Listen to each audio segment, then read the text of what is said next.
예, 오늘은 하나님과 사람이 맺은 그 첫 번째 언약, 행위 언약이라고 하는 그 부분에 대해서 말씀을 나누도록 하겠습니다. 오늘 말씀은 창세기 2장 15절에서 17절까지 말씀인데요. 우리 같이 한 목소리로 한번 읽어보도록 하겠습니다. 시작. 여호와 하나님이 그 사람을 이끌어 에덴 동산에 두어 그것을 경작하게 지키게 하시고, 여호와 하나님이 그 사람에게 명하여 이르시되, 동산 각종 나무의 열매는 내가 임의로 먹되 선악을 알게 하는 나무의 열매는 먹지 말라. 내가 먹는 날에는 반드시 죽으리라 하시니라. 아멘. 네. 우리는 지난 시간에 무한한 존재이신 하나님께서 언약이라는 어떤 장치를 마련을 하셔서 유한한 피조물에 불과한 우리 사람들이 하나님께 어떤 축복과 상급을 요구할 수 있는 권리를 가지게 되었다라는 말씀을 함께 나누었습니다. 그러니까 하나님께서는 굳이 그렇게 하실 필요가 없으신 분인데, 그러니까 하나님은 너무나 크신 분이라서 그냥 사람에게 일방적으로 어떠한 것을 요구할 수 있는 분이시지만, 그러나 이 언약이라는 장치를 통해서 사람과 인격적인 관계를 맺으시고, 그래서 사람이 어떠한 것을 하나님께 요구할 수 있는 권리를 부여하셨다라는 것이 이 언약 속에 담긴 하나님의 은혜와 사랑이라는 것입니다. 그러니까 이 언약에 대해서 우리가 생각을 하게 되면 이 창조주이신 하나님의 그 크심과 또 피조물에 불과한 사람의 작음을 생각할 때에 이것이야말로 정말 큰 은혜이고 또 하나님의 사랑이다라고 그렇게 우리가 생각할 수밖에 없는 것입니다. 그래서 오늘은 그 사람과 하나님이 맺은 첫 번째 언약에 대해서 살펴보겠습니다. 첫 번째 소제목은 하나님과 인간이 맺은 최초의 언약, 행위 언약이라는 제목입니다. 그렇다면 하나님과 사람이 맺은 최초의 언약은 무엇일까? 하나님과 사람이 맺은 최초의 언약은 오늘 우리가 읽은 이 창세기 2장 15절에서 17절에 등장하는 소위 행위 언약이라고 일컬어지는 언약입니다. 이 최초의 언약은 이름이 굉장히 다양합니다. 또 행위 언약이라는 이름만 있는 것이 아니라 아담과 맺었기 때문에 아담 언약이라고도 하고, 또 창조 언약, 생명 언약, 자연 언약, 시작 언약, 교제 언약, 에덴 언약, 이렇게 다양한 이름들이 있습니다. 그런데 우리가 왜 굳이 행위 언약이라는 말을 가장 많이 쓰냐면, 이 언약이 무언가를 하지 말라, 즉 하나님께서 선악을 알게 하는 나무의 열매는 너희가 먹지 말아야 한다라는 어떠한 행동에 관한 그런 규정 언약이기 때문에 이것을 행위 언약이라고 이렇게 부르는 것입니다. 지난 시간에도 말씀드렸지만 이 성경의 언약은 우리가 우리의 이웃들과 맺는 그런 계약의 의미를 강하게 가지고 있다라고 말씀을 드렸습니다. 그래서 우리가 어떤 전세 계약을 맺거나 또는 혼인 언약을 맺거나 하는 그런 우리 일반적인 계약의 개념을 생각하면 이 언약의 개념을 쉽게 생각할 수 있다고 말씀을 드렸습니다. 그래서 이 하나님과 사람이 맺은 첫 번째 언약이 어떤 언약의 요소를 가지고 있다라는 것이죠. 보통 계약은 일정한 조건을 달고 맺어지게 됩니다. 두 당사자가 어떠한 조건을 가지고 맺어지게 되면은 어떠한 약속을 하게 되는 것이죠. 그래서 그 조건이 충족되면 그 약속을 이행해야 되는 것이 어떤 계약이 가진 특성이라고 말씀을 드렸습니다. 그래서 어떠한 쪽이 그 조건을 잘 지키면 다른 쪽은 그 조건에 관한 약속을 잘 이행해야 되고, 또 어느 쪽이 그 조건을 깨게 되면 이 사람은 그 약속에 대한 책임을 물어야 되는 그런 것이 계약이 가진 특징인 것이죠. 그래서 우리가 계약서를 쓰게 되고, 그 계약서에 위배될 경우에는 법적인 조치를 가지게 되는 것이 계약이 가진 어떤 의미라는 것입니다. 웨스트민스터 신앙 고백 7장 2항을 보면 인간과 맺으신 첫 번째 언약이 있는데 그것은 행위 언약이었다라고 진술하고 있습니다. 그런데 오늘 읽은 본문 말씀인 창세기 2장 15, 17절을 잘 보면 이 표면적으로 볼 때는 이게 언약이라고 보기 힘든 점이 있습니다. 왜냐하면 다른 그러니까 아브라함과 언약을 맺을 때도 뭐 언약을 맺었다 이러한 말을 하고 있는데, 오늘 이 창세기의 말씀을 보면 언약이라는 말이 나오지도 않을 뿐더러 선악을 알게 하는 나무의 열매를 너희가 먹으면 반드시 죽을 것이다 라는 이러한 명령조로 말하고 있기 때문에 이것은 언약이 아니라 그냥 일방적으로 하나님께서 사람에게 내리신 어떤 계명이나 명령이 아닌가 이런 생각을 하게 될 수도 있는 거예요. 그래서 어떤 분들은 이 창세기 2장 15절에서 17절은 이건 언약이 아니라 어떤 명령이고 하나님의 계명이다 이렇게 말씀하시는 분들도 있습니다. 그런데 자세히 살펴보면 이 명령 규정은 앞에서 말씀드린 언약이라는 그 필요 조건들을 모두 가지고 있습니다. 특성들을 보면요, 첫 번째는 두 명의 당사자가 있습니다. 그러니까 우리가 전세 계약을 맺는다고 생각을 하시면 돼요. 전세 계약을 맺는데 집주인은 왔는데 새 들어 사는 사람이 안 갈 수 없잖아요. 그러니까 항상 두 명의 당사자가 언약의 특징입니다. 그래서 하나님과 아담이라는, 이제 아담은 모든 사람의 대표가 되는 것이죠. 그래서 이 두 사람이 당사자로 서게 됩니다. 그리고 이 언약의 조건이 있습니다. 그것은 선악과를 먹지 말라, 이것이 조건이 되는 것이죠. 그리고 이것의 약속은 뭐냐면 먹으면 죽고 먹지 않으면 영원한 생명을 얻게 된다라는 것이 이 구절 속에 들어있는 거예요. 그래서 우리는 이 구절을 볼 때 비록 언약이라는 말은 있지 않지만 이곳에 언약의 특성들이 다 담겨있기 때문에 이것이 하나님과 사람이 맺은 첫 번째 언약이다 이렇게 말씀할 수 있는 것입니다. 그러니까 하나님께서 이것을 먹는 날에는 반드시 죽는다라고 하셨기 때문에 먹지 않으면 영원한 생명을 얻게 된다라는 것을 우리가 생각할 수 있게 되는 것이죠. 더욱이 호세아서 6장 7절을 보면 이렇게 말씀하고 있습니다. 그들이 아담처럼 언약을 어기고 거기에서 나를 반역하였다. 그러니까 아담이 언약을 맺었다는 말은 없지만 호세아서에서는 이것을 뭐라고 얘기를 하냐면 아담과 맺은 언약을 어겼다. 그러니까 하나님께서 이 에덴 동산에서 최초에 맺은 것이 바로 그냥 명령을 내린 것이 아니라 단순히 이것은 하나의 언약이었다라는 것을 이 호세아서 말씀을 통해서도 확인할 수 있는 것입니다. 이 하나님께서 아담과 맺은 최초의 언약은 우리가 기억해야 하는 두 가지 특성을 가지고 있습니다. 그러니까 우리가 행위 언약 이러면 이 두 가지 특성을 잘 기억하면 되는데요. 우리 첫째를 한번 같이 읽어보겠습니다. 네, 시작. 하나님은 아담과 언약을 맺으시고 완전하고 전인격적인 복종을 조건으로 그에게 생명을 약속하셨습니다. 예, 그러니까 하나님께서 아담과 언약을 맺으셨는데 이 첫 번째 특징인 겁니다. 이것은 전인격적인 복종을 조건으로 하는 그런 생명의 약속이었다. 이것은 무슨 말이냐면은 당시 아담은 지금 우리와 다른 존재라는 거예요. 루터 선생님은 이제 종교개혁자 루터는 어떻게 생각을 했냐면 창세기 타락하기 전에 이 아담의 상태는 사자와 같은 힘을 가졌고 치타처럼 빠른 어떤 그런 달리기 스피드를 가진, 그러니까 어떤 인간의 능력을 초월한 그런 존재일 것이었다 그렇게 생각을 했습니다. 이것은 정말 좀 일리가 있는 말이에요. 이를테면 우리가 요즘은 이제 슈퍼 히어로 영화들이 많이 나오는데 어떤 그러한 어떤 특성을 가진 모습이 아담의 모습이었다는 겁니다. 지금 우리의 제한적인 모습이 아니라, 그러니까 아담은 죄를 짓지 않을 수 있는 능력, 그러니까 이 유혹을 뿌리칠 수 있는 그런 온전한 능력을 완전히 갖추고 있는 사람이었다라는 것이죠. 그래서 하나님께서 요구하신 것은 뭐였냐면 전인격적인 복종. 그러니까 모든 것이 허용되었지만 하나님과의 관계를 가지고 있기 때문에 하나님을 인식하면서 자기가 하나님과의 존재의 차이를 인식하면서 하나님의 명령을 지키며 살아가는 그 순종의 시험, 그것을 하나님께서 아담에게 요구하셨는데 아담은 그것을 지킬 수 있는 충분한 능력이 있었다라는 것이 이 최초의 행위 언약이 가진 이 첫 번째 특징인 것입니다. 둘째를 한번 읽어보겠습니다. 시작. 이 언약은 아담만이 아니라 아담을 대표로 하여 그의 모든 후손과 맺어졌습니다. 그래서 이 언약은 그럼 아담만 맺었는데 왜 우리가 그 영향을 받게 되는 거예요? 아담이 어겼는데 왜 우리가 이 영향을 받게 되는가라는 그런 생각을 할 수 있습니다. 그런데 하나님께서는 사람을 창조하실 때 아담에게 대표성을 부여하신 거예요.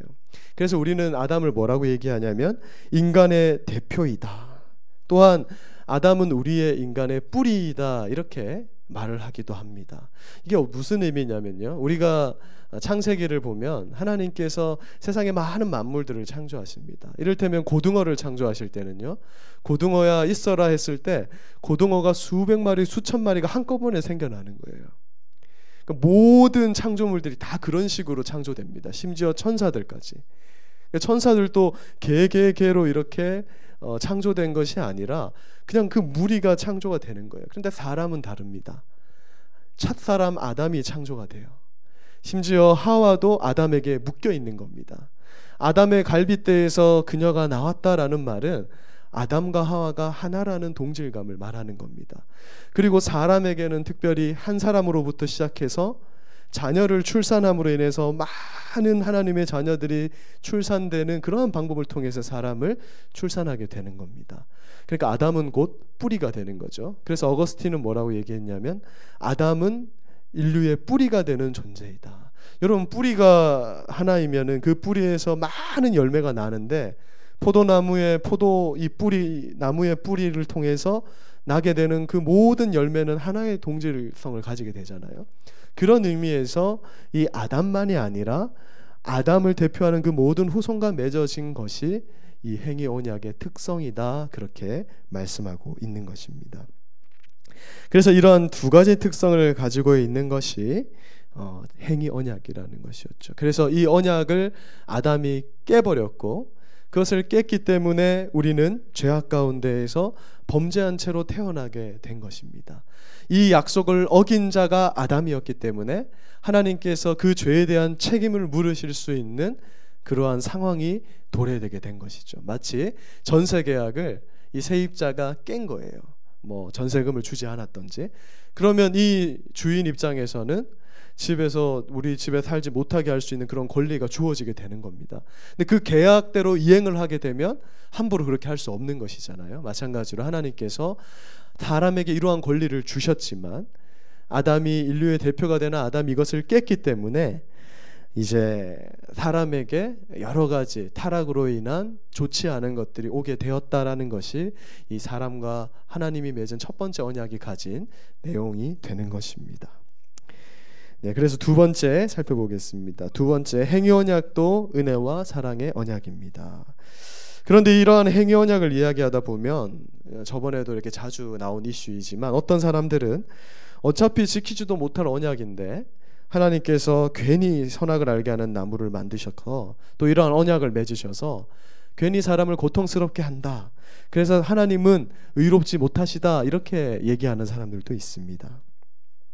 만약에 애초에 선악을 알게 하는 나무를 만드시지 않았으면 인류가 그냥 에덴 동산에서 행복하게 잘 먹고 잘 살았을 텐데 하나님은 왜 그것을 만드셔서 사람을 고통 가운데 두셨는가라고 이렇게 생각할 수 있는 것이죠. 그러나 우리는 여기에서 하나님께서 왜 선악을 알게 하는 나무를 굳이 만드셨는가, 그것을 한번 생각을 해봐야 되는 거예요. 하나님께서 그것을 만드시고 그것을 먹지 말라라는 그런 언약을 주신 데는 분명히 이유가 있을 거라는 겁니다. 왜냐하면 하나님은 지혜로우시고 하나님의 계획은 너무 크시고 그것은 언제나 선한 계획의 목적성을 가지고 있기 때문에 그런 것입니다. 넘겼어야 되는데, 네. 그러니까 선악과를 만드신 이유가 있다라는 것이죠. 그래서 제가 이제 공부를 할 때 우리 교수님께서 이러한 예를 드셨는데 적절한 아주 예가 될 것입니다. 여러분 이제 강아지를 키우시는 분들도 있을 것이고 이제 개를 키워보신 그런 어떤 경험이 있으신 분들이 있을 거예요. 넘겨주세요. 아마 지금 이제 키우고 계시는 분도 있을 텐데 특별히 이 미국 사람들이 개를 참 사랑합니다. 아마 마리아가 캐나다 갔다 왔는데 캐나다 사람들 개를 많이 좋아하죠. 거의 사람처럼 이렇게 여기는 거예요. 그래서 미국 같은 경우는 이런 법이 있습니다. 겨울에 춥잖아요. 개를 밖에 두면은 그 주인 잡혀갑니다. 우리는 전혀 상상할 수 없는 일이죠. 동물 학대죄로 잡혀가게 되는 곳, 그래서 미국입니다. 그래서 미국을 개들의 천국이라 부를 만한 곳입니다. 뭐 다른 동물까지는 모르겠지만 그런 곳이죠. 그런데 조금만 이 깊숙이 들여다보면 사실 미국 사람들의 개 사랑만큼 변태적인 사랑은 없습니다. 인간이 가진 한계점이기도 한데요. 이것은 우리나라에서 개를 키우는 분들도 마찬가지입니다. 지금 내가 이 얘기를 왜 하냐면 왜 하나님이 선악을 알게 하는 나무를 만드셨는가를 설명하기 위해서입니다. 개가 중요한 것이 아니고 이거 잘 생각하면서 들으셔야 됩니다. 개를 사랑한다 하면서 개의 이동의 자유를 제한합니다. 그래서 목에 목줄을 하고 다니죠. 그럼 개들은 항상 거기를 벗어나고 싶어 합니다. 개 산책시켜 보신 분들은 다 알 겁니다. 개가 행복하다, 내가 목에다 이렇게 목줄이 있어서 너무너무 행복하다 이러는 개들은 아무도 없습니다. 또 먹을 자유를 제한합니다. 이 개들을 아무거나 먹이면 똥냄새가 많이 나니까 365일 똑같은 것만 먹입니다. 여러분 생각해 보세요. 우리 마리아가 엄마가 밥을 주는데 탕수육이 맛있어요. 365일 탕수육만 준다. 네가 좋아하는 거니까 내가 계속 주겠다. 사실 사랑이 아닌 것이죠. 그런데 이제 우리가 심지어는 이제 개들한테는 사람 먹이는 거 먹이면 안 된다라는 그럴듯한 의학적 증거물을 가지고 개들을 괴롭히고 있는 거예요. 제가 어릴 때 개 키울 때 개들은 사람 먹는 거 잘 먹거든요. 아무거나 줘도 개들은 잘 삽니다. 그런데 요즘 개들은 뭐 초콜릿도 못 먹고, 이유가 사람의 편의를 위해서요. 사실 냄새가 많이 나기 때문에 그런 것이죠. 또한 털을 자주 깎다 보니까 개에게 불편한 옷을 입혀줘야 돼요. 원래 개는 옷을 안 입어도 되는 존재입니다. 하나님이 다 개는 따뜻하게 살 수 있게 개털을 만들어 놓으셨는데 옷을 입히고 요즘 파카를 입히거나 난리가 나는 것이죠. 그리고 개의 자존감은 짖는 겁니다. 근데 짖지 말라고 성대 수술도 시켜버리고요. 심지어 꼬리도 자르고 또 이 고자로 만들어 버립니다. 이게 무슨 말이냐면은 더 이상 애들이 이제 막 짖고 이러니까 그걸 못하게 하는 거예요. 생육하고 번성해야 하는 것이 이 본성적 자유인데 그걸 이제 제한하는 것이죠. 조금만 생각해 보면 이것을 사랑이라고 하기에는 무리가 있어 보입니다. 그러니까 이거는 어쩔 수 없어요. 사람의 사랑이 가진 제한성입니다. 그러니까 어쩔 수 없는 것인데 그런 것이에요. 그래 놓고는 개를 사랑한다 하면서요, 유산을 물려줍니다. 자기 자식들한테 안 물려주고 개한테 유산을 물려줘요. 그 어떻게 가능하냐면 개의 이름으로 유산을 물려준 다음에 사회 어떤 복지 이런 것들을 개의 이름으로 이렇게 막 시행하는 겁니다. 근데 이것이 과연 사랑일까 이제 생각을 해보게 되는 것이죠. 특히 이 그림처럼 미국의 개들은, 여기 이제 그림이 조금 어두워서 안 보일 수 있는데 미국 개들이 참 똑똑합니다. 미국 개들이 어떤 특징을 가지고 있냐면 다른 집 정원에 넘어가지를 않아요. 얘들이 딱 그 선을 지킵니다. 그런데 이유가 있어요. 이 개들이 똑똑해서, 미국 개들이 특별히 똑똑해서 그런 것이 아닙니다. 한 장 넘겨주시면 개들 목에 이러한 장치를 다는데요. 이게 뭐냐 하면 저 개들이 자기 어떤 바운더리가 아니면요, 넘어가면은 그 무선으로 해서 전기 충격 장치가 오게 되는 거예요. 그래서 얘들이 막 놀다가 공놀이 막 하다가 넘어가면 전기가 찍 오는 겁니다. 그래서 미국의 개들은 자기 집에서만 노는 거예요. 똑똑한 것이 아니라 굉장히 비인격적인 것이죠. 그러니까 이것을 잘 생각해 보면은 사랑이라 부르기에는 뭔가 2% 부족한 것이 되는 것입니다. 왜냐하면 이것은 개의 괴됨을 파괴하는 사랑이기 때문에 그런 거예요. 여러분, 만약 하나님께서 사람을 창조하시고, 이제 선악과의 얘기로 넘어옵니다. 만약 하나님께서 사람을 창조하시고 사람을 사랑하실 때 만약 이렇게 사랑한다면 어떨 것 같습니까? 무조건 교회만 와야 되는 거예요. 절에 갈 수 없어요. 그러한 자유가 주어지지 않았습니다. 그리고 정말 다른 곳에 가지도 못하게 하고 먹는 것도 입는 것도 완벽하게 제한하시는 거예요. 너희는 흰 옷만 입어라, 거룩한 자녀이다. 만약에 그렇게 된다면 우리는 그것을 하나님의 사랑이라고 부르기에는 조금 힘들 것입니다. 왜냐하면 사람의 사람됨을 파괴하는 그러한 사랑이 되기 때문에 그런 것이에요. 하나님께서는 우리의 인간됨을 유지하면서 우리가 스스로 하나님의 하나님됨을 알고 자발적 순종을 하는 것을 요구하시는 하나님이신 겁니다. 그래하여서 하나님께서는 굳이 선악을 알게 하는 나무라는 장치를 또한 마련하시고 이런 언약이라는 장치도 마련을 하신 거예요. 하나님께서는 사실 사람을 전혀 하나님을 거역할 수 없는 존재로 창조할 수도 있었습니다. 그러니까 사람들이 자꾸 그런 얘기를 해요. 하나님이 애초에 선악을 알게 하는 나무도 안 만들었으면 좋았다. 그리고 선악과를 만들지 않았으면 좋았다. 이러한 행위 언약을 맺지 않으셨으면 좋았다. 근데 그 말은 무슨 말이냐면 오늘 말씀의 주인공인 이 미국의 강아지와 같이 살고 싶다라고 하는 것과 똑같은 겁니다. 그러니까 그것은 인격성이 결여된 그런 사랑이 되게 되는 것이죠. 그래서 하나님께서는 다른 이유가 또 여러 가지 있을 수 있겠지만 왜 굳이 선악을 알게 하는 나무를 만드셨는가? 그 이유는 사람을 사람 되게 사랑하기 위해서, 하나님의 은혜와 사랑이 그 속에 깃들여 있는 겁니다.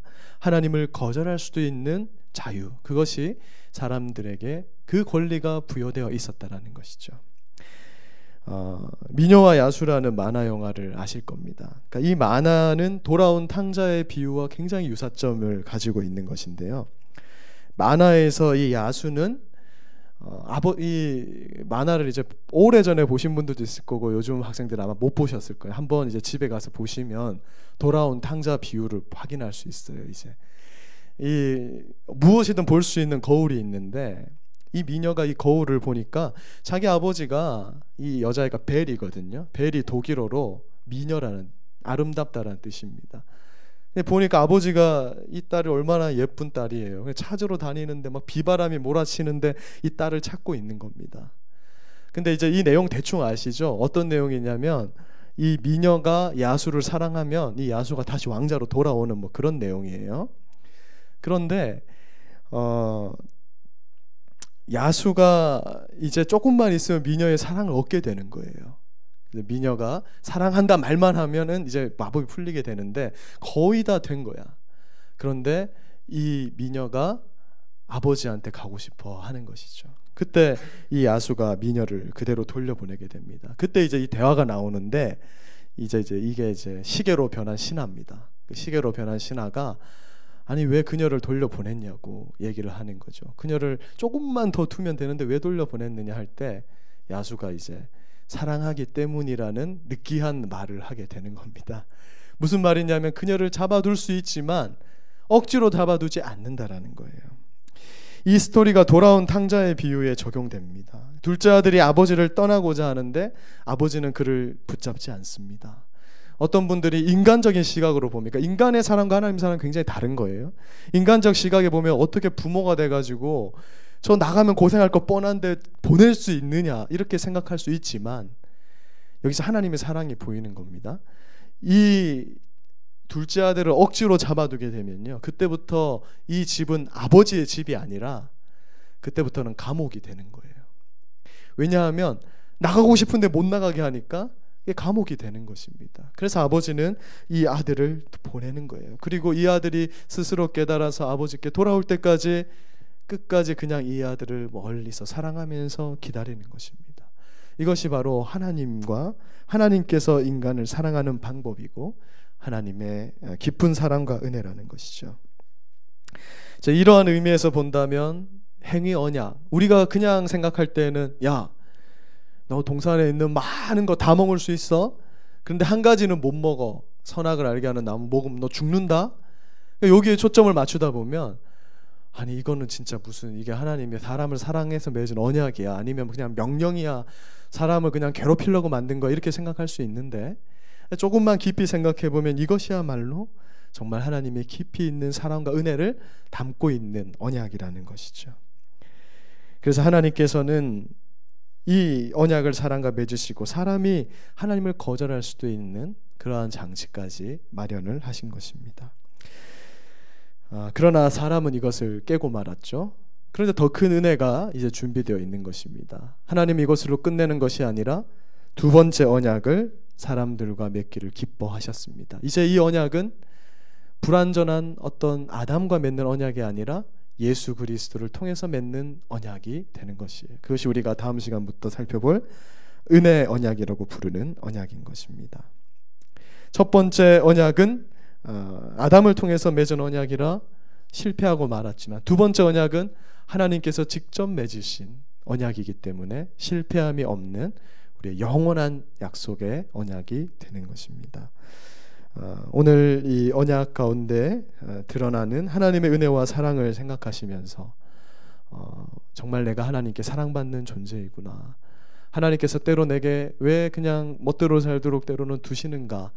하나님의 입장에서는 큰 어떤 사람을 사람되게 인격되게 사랑하시는 하나님의 사랑과 은혜가 있다라는 것을 기억하시면서 힘있게 신앙생활 해나가는 저와 여러분이 되기를 소망합니다. 제가 기도하고 마치도록 하겠습니다. 사랑하는 하나님 아버지, 오늘 우리에게